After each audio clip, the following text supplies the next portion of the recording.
২৬ সদস্যের দলে ৮ জনই বার্সেলোনার ফুটবলার।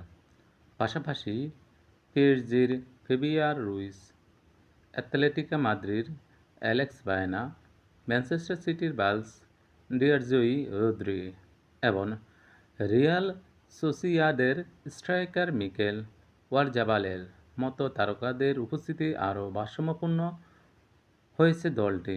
চলতি টুর্নামেন্টে ৫ গোল করা ওয়ারজাবাল রয়েছে দুর্দান্ত ফর্মে।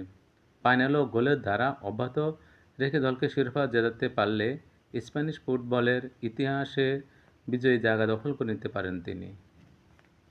অন্যদিকে লামিনে ইয়ামাল, দানি ওলমো ও পাউ কুবার্সির মতো তরুণদের পারফরম্যান্সও স্পেনকে দিয়েছে বাড়তি শক্তি।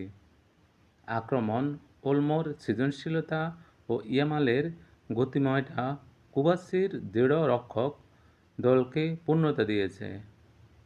এতটাই ভারসাম্যপূর্ণ এই দল যে ইউরোজয়ী নিকো উইলিয়ামসের মতো তারকাকেও নিয়মিত বড় ভূমিকা রাখতে হচ্ছে না।